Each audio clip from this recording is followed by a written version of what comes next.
Hello, good afternoon, everyone. So, in this chapter, we will examine the nature of cancer, a disease that is fundamentally genetic but is often not inherited. So, we will begin by considering the nature of cancer and how multiple genetic alterations are required to transform a normal cell into a cancerous one. And then we will consider some of the types of genes that contribute to cancer, including oncogenes and tumor suppressor genes, genes that control the cell cycle, and then genes encoding DNA repair systems and telomerase, and genes that contribute to the spread of cancer. And lastly, we will also examine the role of viruses in some cancers. So, looking back, we were able to learn from the previous group's discussion in which mutations are heritable changes in genetic information. Somatic mutations occur in somatic cells, and germline mutations occur in cells that give rise to gametes. So, with that being said, how the gene is connected with cancer? So, this is where cancer draws in. Cancer starts when one or more genes in a cell change or mutate. So, cancer, as stated here, is a group of diseases characterized by cell proliferation.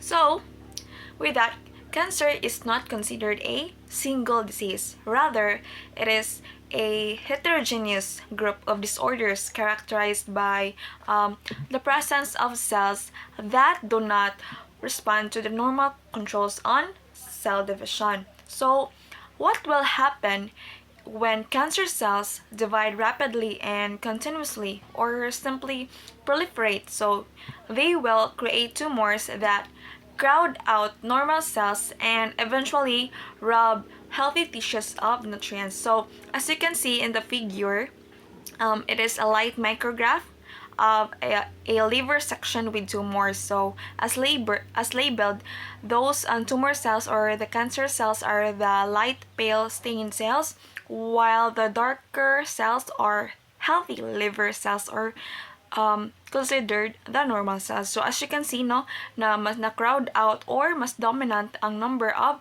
tumor cells. So mo na may tabo sa kuan if mo proliferate ang cancer cells, so makahimo siya og tumors. So as we know, usually normal cells in the body grow and divide to form new cells, replacing the old, damaged, and dying cells. But if the cell division process is not regulated and the mutated cells multiply rapidly, they lose their response to the normal controls, which then causes the cancer cells to gradually lose their regular shape and boundaries, eventually forming a distinct mass of abnormal cells. That is what we call a tumor. So, as stated here, there are types of tumor. If tumor cells remain localized, the tumor is said to be benign. So, and then if the cells invade other tissues, the tumor is said to be malignant. And then we have here the term metastasis. So when we say metastasis, it is a term for the process when the cells establish secondary tumors once that they travel to other sites in the body. Additionally, when we say benign tumors, these tumors are said to be not cancerous. They do not invade nearby tissue or spread to other parts of the human body. And then when we say malignant tumors are said to be cancerous. So with that, we were able to define cancer, and we can conclude that cancer arises as a result of fundamental defects in the regulation of cell division, and its study therefore has significance not only for public health but also for basic understanding of cell biology. So through the years, many ideas have been able to explain how cancer is happened, but we now recognize that most, if not all, is that cancers arises from defects in the DNA. So going back to the previous group's discussion, where we're able to take some of the evidences for the genetic theory of cancer. So first is the evidence that cancer might result from genetic damage, specifically by the spontaneous and induced agents of cancer-causing mutations such as ionizing radiation and chemicals. So, but although these observations have give hints that genes play some role in cancer, the theory of cancer as a genetic disease have some loopholes. Naa siya mga discrepancies. So first is that if cancer is inherited, every cell in the body should receive the cancer-causing gene, and therefore every cell should become cancerous. So in the type of cancer that runs in the families, however, tumors typically appear only in a certain tissues and often only when one person reaches an advanced age. So if kanang makabantay sa mga commonly nga na kanang na ay mga cancer kay magkuan siya sa mga tigulang mo appear siya if sa mga maidaro na sa atong mabantayan. And second, many cancers do not run in families at all, and even if kanang naay kanang cancers that generally do, isolated cases crop up in families with no history of the disease. So how will we explain these significant issues? So ari na nato makita or kini nga issue has been solved through Knodson's multi-step model of cancer. So in 1971, Alfred Knodson, an American physician and geneticist specializing in cancer genetics, proposed a model to explain the genetic basis of cancer. So it is commonly known as two-hit theory, since it understands the first, the origins of sporadic malignancy, and second is the origin of hereditary malignancy. So in what way ay nga iyang na-explain ang kanang origins ng duha. So Alfred Knudson was studying retinoblastoma. So kining retinoblastoma, it is a disease in which malignant cancer cells form in the tissue of the retina. So kanang yung nakita dira sa sa slide. So mo na yung kanang mga observable differentiation no sa normal nga mata og sa tao nga naay retinoblastoma. But kining retinoblastoma kay usually kay mo develop siya sa usa ka mata, but there are instances nga sa duha ka mata. So upon testing and observations kay naay nabantayan si Alfred. So with that, he then proposed that retinoblastoma results from two separate genetic defects, both of which are necessary for cancer to develop. So first is the sporadic malignancy defect. So makita ni siya diri sa kaning first gani nga diagram niya. So sporadic siya in a sense that it takes time or many mutations to accumulate enough mutations to get cancer. So that is why Knudson suggested that in the cases in which the disease affects just one eye, a single cell in one eye undergoes two successive mutations, and chances in this case ang kining retinoblastoma sa kining nga case kay rare siya and typically develops only in one eye. So since it takes time to develop, it usually shows as age increases. So, and if we could observe from the diagram, in this case, the gene mutations that cause cancer are acquired and are not inherited. So, kay kining sa first diagram mo ni siya nag-show sa kanang sa pag-prove niya sa sporadic malignancy, wherein sa beginning kay walay kanang inherited mutation nga naay kuan sa retinoblastoma. So ari diri nakita niyo before siya nag-undergone sa first somatic mutation kay normal ra gid ang cell, and then pag undergone niya sa first somatic mutation na siya usa ka buok nga kuan mutated cell nga nakita. Ang paghuman ari na sa second somatic mutation, and then pagkahuman sa two somatic mutations, pag-undergo sa single cell, kay result siya sa single tumor. So, that is why naka-result siya in one eye. But, sa second, in the hereditary malignancy defect, so sa kining case, as shown in the second illustration, magsugod siya sa individual na naanay mutation. So, compared to sporadic malignancy, ang hereditary starts out with at least one mutation, resulting that cancer is more likely and quickly shows up. So, mo diri sa illustration, kausara siya ni undergo og mutation. So, in this case, Knudson find that when retinoblastoma appears in both eyes, it presents itself at an early age, and that many children with bilateral, so by duha, retinoblastoma have close relatives who are also affected, which makes it hereditary. So, bottom line, with that model, we were able to conclude that cancer fundamentally a genetic disease, and we also recognize that few cancers are actually inherited. So, most tumors arise from somatic mutations that accumulate over a person's lifespan, either through spontaneous mutation or in response to environmental mutagens.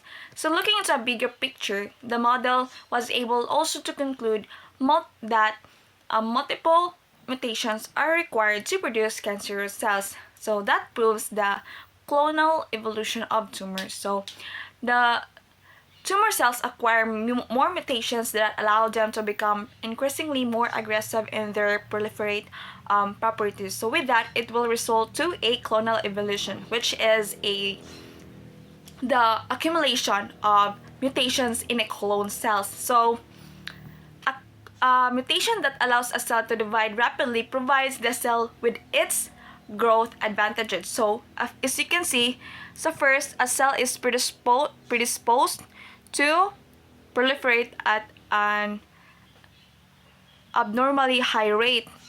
Sa second mutation, it causes the cell to divide rapidly. And then sa third mutation, the cell undergoes structural changes. So, diba, as stated na ko ganina, if ang cell kay i-allow nga mo divide rapidly, na siya growth advantage. That is why, pag abot niya diri sa third mutation, kay naka-undergo na siya og structural changes. And within this clone, other mutations occur that provide additional growth advantages, and cells with these additional mutations become dominant in the clone, and in this way, the clone evolves. So, moving on, as I've said in the introduction, although cancer is said to be a genetic disease, most cancers are not inherited, and many are influenced by environmental factors. So, the role of environmental factors in cancer is suggested by difference in the incidence of specific cancers throughout the world. So when we say incidence, it is a measure of the probability of occurrence of a given medical condition in a commonly the newly identified cases of a disease or condition per population at risk over a specific time frame. So as you can see in the table, no? It is examples of geographic variation in the incidence of cancer. So, example is prostate cancer, a type of a cancer. So, nasa duha ka location, mas higher ang incidence rate sa US instead compared to China. So, 70.8 ang incidence rate sa US, and then sa China is 1.8. And then we also have the colon cancer. So, ang highest po ang incidence rate sa United States compared to India. So the results of these studies show that migrant populations typically take on the cancer incidence of their host country. So, for example, if kanang diba diri sa kining type of cancer nga bladder mas taas sa United States and compared to Philippines, so confident ra ka nga wala ra may ang gamay ra ang sana chances nga makakon kag bladder cancer in the bladder, but then you're planning to migrate sa US, and then by that the naay mas mutaas ang chance nga magka-cancer ka sa bladder if mo migrate ka sa United States, kay dako man ay lahang incidence rate adto sa bladder. Why? Kay ma-expose naman ka sa same environmental factors with the natives, with the United States natives. So that is why magkataas po, napoy ako imong chance, even if gamay ang incidence rate from your host country, if mo transfer ka sa other countries that have higher incidence rate ana nga type of cancer, so dako ang chances are maka kuan ka na nga cancer. So a next table, so a number of environmental factors contribute to cancer are being tabulated. So kini siyang mga environmental factors kay these are those that have the greatest effects, so including tobacco use, diet, obesity, alcohol, and UV radiation. So other environmental factors that can induce cancer are certain types of chemicals. For example, benzene kanang ang gigamit sa industrial solvent. Naapod tag benzopyrene kanang ma-found nato sa cigarette smoke. So most environmental factors associated with cancer cause somatic mutations that stimulate cell division or affect the process of cancer. So, environmental factors may interact with genetic predispositions to cancer. So, for example, kanang lung cancer, it is clearly associated with smoking, which is an example of environmental factors. So, with that, we already have known some backgrounds about cancer, so we will move more deeply into mutations in genes related to cancer. Cancer smells like a problem to me. Hi, this is Miranda Roma, and yes, today we'll be tackling about mutations in several types of genes that contribute to cancer. And so, as we have seen, cancer is a disease caused by alterations in the DNA, and there have been more than 350 different human genes have been identified that contribute to the development of cancer, and the actual number is probably much higher.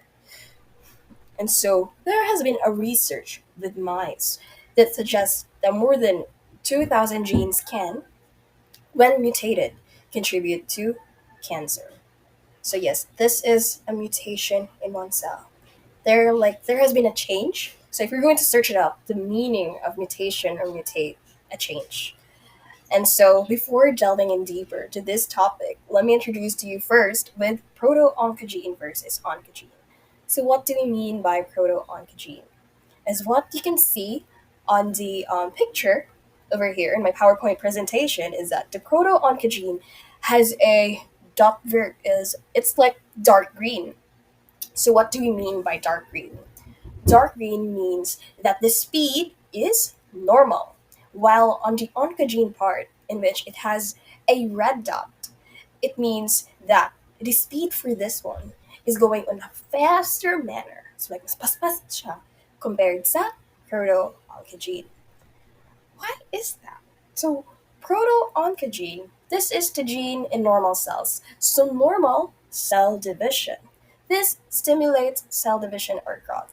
So yeah, normal or siyang manner, the proto-oncogene. So this is like the initial part. While the oncogene, this ends up promoting uncontrollable cell growth. So sige siya grow. Pas kay siya natuyo. So this caused normal cells to become cancerous because this is a new mutated gene ang nahimano niya na a change sa gene. And so how are we going to visualize this in an easy manner? Because there's quite a lot of salad. So for this one is that we can visualize this as on a car. This is the accelerator. You can see it in the book too. So like they visualize it that way because yes, it is much more easy. Well, okay, that is for the oncogene. And so unsa ni nato siya pag-relate sa tumor suppressor gene. So, oncogene versus tumor suppressor gene. The oncogene is the accelerator, while the tumor suppressor gene is the brake on a pedal car. So, money siya more basta. So, kanya siya multiply, multiply. So, tumor suppressor gene slows down cell division. This repairs DNA mistakes, communicate with apoptosis. So, yes, brake on a pedal car, normally acting to inhibit cell proliferation and tumor development. So, ang kani siya, iyang function, when inactivated by a mutation, the protein it encodes is not produced or does not function properly. And as a result, uncontrolled cell division may occur. Such mutations may contribute to the development of cancer. Also, I would like to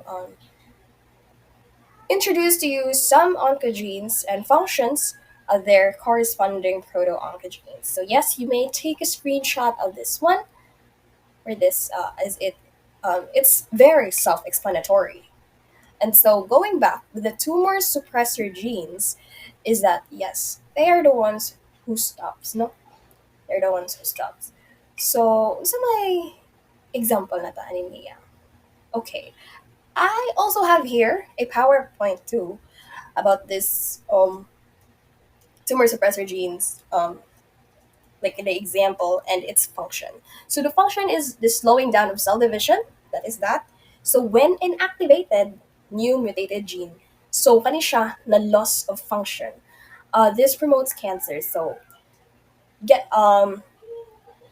make a mental note about this one that the oncogene is the gain of function, while the tumor suppressor gene is the loss of function. Right. So let's move on and go to the example. The example we have here is the P53, or the protein found in DNA, which is called the guardian of the genome. Okay, so what happened over here, man, miss? So the DNA, it has the P53, no?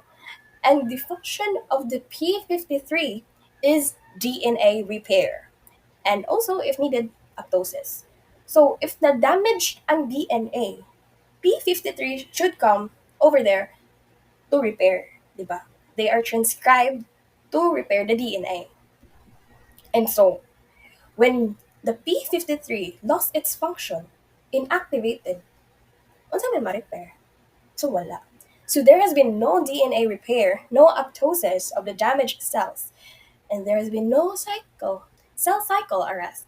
And so that is how it happens. Wala siya ang example sa tumor suppressor genes. And yes, P53 mutation is 50% of human cancers. And so, yes, here is also a list of examples of this tumor suppressor genes. And yes, you can totally see the P53 over there. It regulates the cell division. And when inactivated yung function, so wala may tabo. Dili niya ma-repair. Masakit. Okay, great. So, to sum it all up, proto-oncogenes are genes that control normal cellular functions. When mutated, if not changed, they become oncogenes. Matong uncontrollable iyahang kuan, cell proliferation. They tend to be dominant. Get that in mind that it is dominant in their action. That is for the oncogene. So moving forward, we have here the tumor suppressor genes. This normally inhibits cell proliferation. When mutated, they allow cells to proliferate. Yes. Tumor suppressor genes tend to be recessive in their action, and so individual organisms that are heterozygous for tumor suppressor genes are often predisposed to cancer. And so that sums up my presentation. I hope that you guys learned something from me. Thank you. Hi everyone, this is Andre Sanico and I am here to talk about genes that control the cell cycle. So let us now proceed with the control of the cell cycle. The cell cycle, from one phase of the cell cycle is to another is influenced by a number of internal and external signals and is regulated at key points in the cell cycle. And these are called checkpoints. Key events of the cell cycle are controlled by cyclin-dependent kinases or CDKs. These are enzymes that phosphorylate or add phosphate groups to other proteins.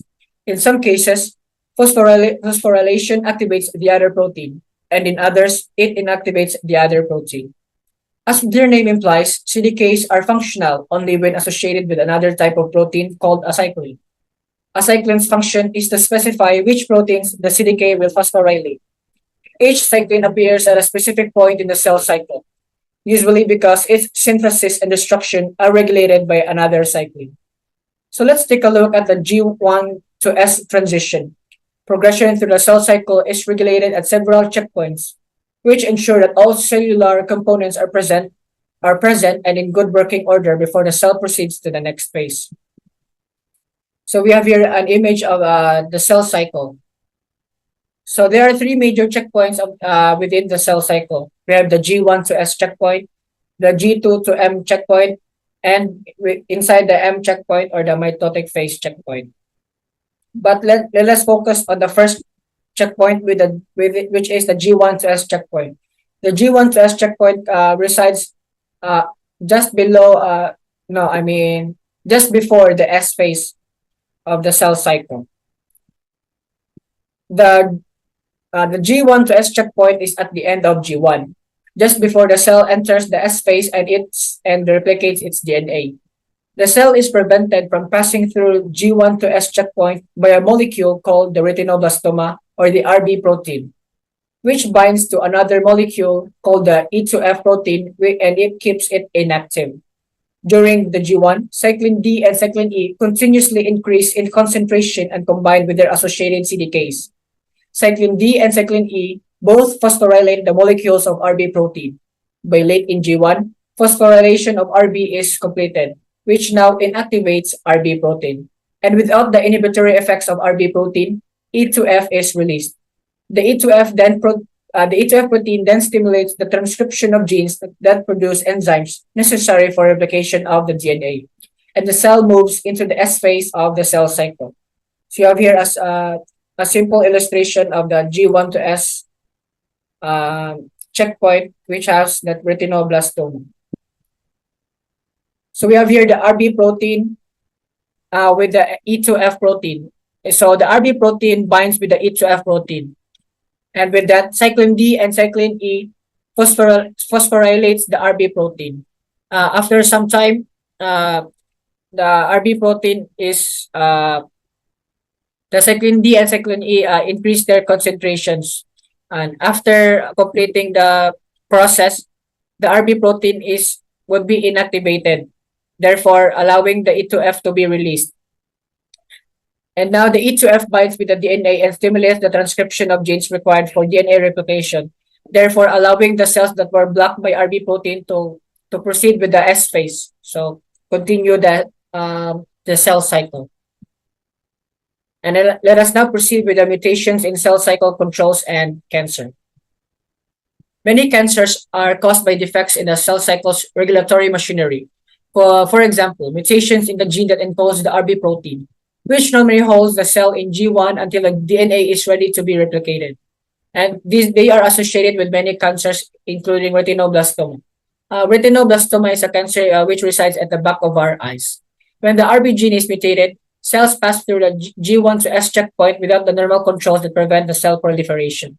Overexpression of the gene that encodes cyclin D, which stimulates the passage of cells through the G1 to S checkpoint, takes place in about 50% of all breast cancers, as well as in some cases of esophageal and skin cancer. Likewise, the tumor suppressor gene P53, which is mutated in about 75% of all colon cancers, regulates a potent inhibitor of CDK activity. Some proto-oncogenes and tumor suppressor genes have roles in apoptosis. Apoptosis is a process of programmed cell death in which cell's DNA is degraded, its nucleus and cytoplasm shrink, and a cell undergoes phagocytosis by other cells without the leakage of its contents. Cells have the ability to access themselves, and if they are abnormal or damaged, they undergo apoptosis. Many cancer cells have chromosome mutations, DNA damage, or other cellular anomalies that would normally stimulate apoptosis and prevent their proliferation. Often, these cells have mutations in genes that regulate apoptosis, and therefore they do not undergo programmed cell death. The ability of a cell to initiate apoptosis in response to DNA damage, for example, depends on P53, which is inactive in many human cancers. The TP53 is a protein which resides in humans. However, there is a very little number of P53 that resides in us humans as compared to other mammals such as the elephants, which results in less to none cancer cases of for the elephants as compared to humans. And by the way, the RB protein is a tumor suppressor gene, so it helps in inhibiting the proliferation of cells. And now let us proceed with the DNA repair genes. As we have seen, cancer arises from the accumulation of multiple mutations in a single cell. The rate at which mutations occur is affected not only by the rate at which they arise, but also by the efficiency in which errors are corrected by DNA repair systems. Defects in genes that encode components of these repair systems have been consistently associated with a number of cancers. For example, people with xeroderma pigmentosum are defective in nucleotide excision repair, an important cellular repair system that normally corrects DNA damage caused by a number of mutagens, and this includes ultraviolet light. Likewise, about 13% of colorectal, endometrial, and stomach cancers have cells that are defective in mismatch repair, another major repair system in a cell. By this case, whenever there is a defect in the DNA repair genes, the defective cell or the DNA itself remains to be damaged and not being able to repair, resulting in the formation of tumor and other problems that may be caused later on in the body. So that's it for my discussion, and thank you for listening. Another factor that can contribute to the progression of cancer is the inappropriate activation of the enzyme telomerase. So first of all, what are telomeres? Telomeres are structures made from DNA sequences and proteins found at the ends of chromosomes. They cap and protect the end of a chromosome like the end of a shoelace. In almost all animals, from the simplest to the most complex, telomeres are required for cell division. With each cell replication, the telomeres get shorter and shorter until they are so short that your cells can no longer divide. When cells no longer divide, tissues age. Telomeres can be rebuilt by an enzyme called telomerase to restore cell division. In many tumor cells, however, sequences that regulate the expression of the telomerase gene are mutated, allowing the enzyme to be expressed and the cell to divide indefinitely. If a cell keeps dividing uncontrollably and overcomes the limitations of telomeres, a cancerous tumor can form. This is why telomeres are so important in healthy cells. They achieve the necessary balance between limiting the cellular lifespan and your own longevity and keeping cancer growth at bay. Telomerase is highly active in cells that divide rapidly, such as cells that line the lungs and gastrointestinal tract, cells in bone marrow, and cells of the developing fetus. Telomerase is also abnormally active in most cancer cells, which grow and divide without control or order. The telomerase enzyme consists of two major components that work together. The component produced from the TRET, telomerase reverse transcriptase gene, is known as hTERT, which means TERT in humans. The other component is produced from a gene called telomerase RNA component, or TERK, and is known as HTR, which means TERK in humans. The HTR component provides a template for creating the repeated sequence of DNA that telomerase adds to the ends of chromosomes. The hTERT component then adds the new DNA segment to chromosome ends. A final set of factors that contribute to the progression of cancer includes genes that affect the growth and spread of tumors. Angiogenesis is the formation of new blood cells. This process involves the migration, growth, and differentiation of endothelial cells which line the inside wall of blood vessels. The process of angiogenesis is controlled by chemical signals in the body. Some of these signals, such as vascular endothelial growth factor, or VEGF, bind to receptors on the surface of normal endothelial cells. When VEGF and other endothelial growth factors bind to the receptors on endothelial cells, signals within these cells are initiated that promote the growth and survival of new blood cells. Other chemical signals, called angiogenesis inhibitors, interfere with blood vessel formation. Normally, the angiogenesis stimulating and inhibiting effect of these chemical signals are balanced so that blood vessels form only when and where they are needed, such as during growth and healing. But, for reasons that are not entirely clear, sometimes these signals can become unbalanced, causing increased blood vessel growth that can lead to abnormal conditions or disease. Angiogenesis plays a critical role in the growth of cancer because solid tumors need a blood supply if they are to grow beyond a few millimeters in size. Tumors can actually cause this blood supply to form by giving off chemical signals that stimulate angiogenesis. Tumors can also stimulate nearby normal cells to produce angiogenesis signaling molecules. The resulting new blood vessels feed growing tumors with oxygen and nutrients, allowing the tumor to enlarge and the cancer cells to invade nearby tissue, to move throughout the body, and to form new colonies of cancer cells called metastasis.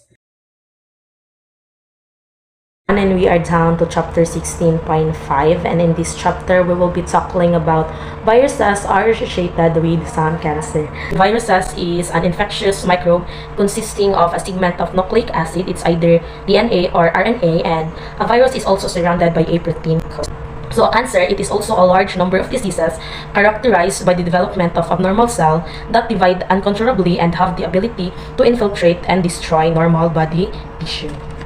So how do viruses cause cancer? So viruses can cause cancer when virus cause an infections. They spread their DNA, affecting healthy cells' genetic makeup and potentially causing them to turn into cancer. So for instance, the virus DNA is combined with the host DNA, disrupting the normal function of cells. This may increase a person's risk of developing cancer by affecting the body's immune system. So here in figure 16.12a, this shows how a virus convert proto-oncogenes into oncogen. I have here an retrovirus. So a retrovirus, this inserted its DNA or a viral RNA into a cell, which is ang cell is ni undergo na siya og reverse transcription. And then so ang katong viral RNA or ang katong infectious na RNA is ni mix up na siya or ni insert na siya dito as a host chromosome. So as you can see in the picture, ang provirus, which is an infected na siya nga code sa RNA or infected na siya nga RNA, nitapad na siya already sa proto-oncogen, which is ang kani silang duha is mo undergo og viral reproduction. When viral reproductions, the proto-oncogen is incorporated into the virus. So ang paghitabo sa viral reproduction, ang katong normal na cell, which is ang proto-oncogen, o katong provirus or ang viral DNA is ni-mix up na together. So, after rounds of viral infections and reproduction, the proto-oncogens become rearranged or mutated or both. Alright, so pag ma-undergo na sila og repeated rounds of infections and reproduction, na ay cases na ang proto-oncogen is already rearranged, which is na-incorporate na katong provirus nga nitapad niya ganina, or ni-mutate na siya already, mutated, which is nahimo na siya oncogen or a tumor cell na siya already, or proto-oncogens is nahimo na mutated na siya already og nanashay ka ng virus or nanashay viral RNA or provirus sa iyang sulod, which is pag-abot sa next step, ang reverse transcription is kato siya nga cell or katong code is incorporate to siya balik sa host chromosome, or it simply means that ang host chromosomes is already infected with a other way in which the viruses can contribute to cancer is by altering the expression of host gene, or this next figure, which is figure 16.12b. It is inserting strong promoters near proto-oncogen. So this way is another way di ay siya nga makahimo og cancer cell ang usa ka virus sa body.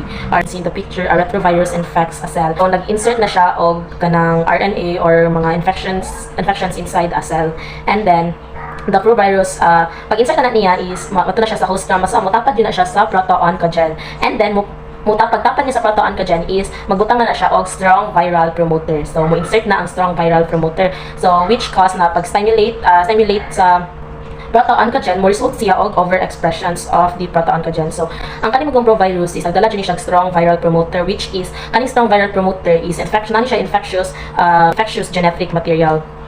And then imbis na ang kaning proto-oncogen ang iyang transcribe is katong normal nga genetic material, ang iyan na noong matranscribe diri pag naa ning strong viral promoter is katong infected na noong nga genetic material, which can cause overexpression. And then pag And if a cancer cell is already inside the body, this leads to different cell or to mga normal cells to be infected and can have this kind of cancer, which is this table show, the table 16.6, some human cancer associated with viruses. So first, we have the human papilloma viruses or HPV. So, ano siya is, common na siya virus that can affect different parts of the body, including the anal, cervical, penile, throat, vaginal, and vulvar. So, HPV affects the genital by sexually transmitted infections or the STI that get passed through skin-to-skin contact, and this also causes changes in the cell of the cervix that causes a person to have a cervical cancer. So next we have the hepatitis B virus. So this is a viral infection that attacks the liver and can cause both acute and chronic disease. This is spread through infected blood, semen, and other body fluid. This is the leading cause of a liver cancer. But this virus has available vaccine that is recommended for all adults and children. Alright, so next we have the human T-cell leukemia virus 1 or the HTLV1. So this infection, this has been linked with a type of lymphocytic leukemia and non-Hodgkin lymphoma called adult T-cells leukemia or the ATL. This virus can cause other health problems, but HTLV1 is primarily transmitted through the exchange of body fluids such as blood, semen, and breast milk. Alright, so next we have the human T-cell leukemia virus 2. So this is also known as HTLV2. So this has been associated with pulmonary diseases, arthritis, and urinary symptoms. So may difference between HTLV1 or HTLV2. This HTLV1 is more on blood cancer ni siya, which is na siya ang kaning T-cell or adult T-cells are mostly target ani niya nga infection or the virus. Alright, well the HTLV2, this is more on the bone, mga bone marrow, ana na siya nga cancer, more on the bone ni siya, or mga pulmonary diseases ni siya nga cancer. Okay, so this can infect the T-cells, which are a type of white blood cells that play a certain role in the immune system. So next we have the Epstein-Barr virus or the EBV virus. So this is a type of herpes virus. It is probably best known for causing infectious mononucleosis, so often called mono, or in other term, the kissing disease. So EBV infection is a lifelong. This virus infects and stay in certain white blood cells in the body called B lymphocytes, or also known or also called as B cells. So this increased a person's risk of getting nasopharyngeal cancer, or a cancer of the area in the back of the nose, and certain types of fast-growing lymphomas such as the Burkitt lymphoma. It may also be linked to Hodgkin lymphoma and some cases of stomach cancer. Burkitt lymphoma and Hodgkin lymphoma, it is a cancer of the lymphatic system. It develops when the body makes abnormal B lymphocytes. The human herpes virus. So, human herpes virus, it is also known as HHV virus. Is a rare, slow-growing cancer that often appears as reddish-purple or blue-brown tumor just underneath the skin. In KS or the Kaposi sarcoma, the cell that line blood and lymph vessels are infected with HHV virus, so the infection makes them divide too much and live longer than they should. So this type of changes may eventually turn them into cancer cell. So for the last virus, we have the Merkel cell polyomavirus, or also known as MCV virus. So MCV virus was discovered in 2008 in samples from a rare and aggressive type of skin cancer, and it is known as Merkel cell carcinoma. Most people are infected with MCV. At some point, it usually causes no symptoms, but in few people with this infection, the virus can affect the DNA inside cells, which lead to Merkel cell cancer, as very rare and aggressive type of skin cancer. Kaning mga cancer cells or mga viruses is we are not that very familiar with them because naiuban ani is dili siya kanang existing here in our country. So na mga other parts of the world nga which is kaning mga cancer is very kanang known, or kanang mostly sa mga tao is having this kind of cancer. So let's live a healthy life. So that would be all. Thank you for listening.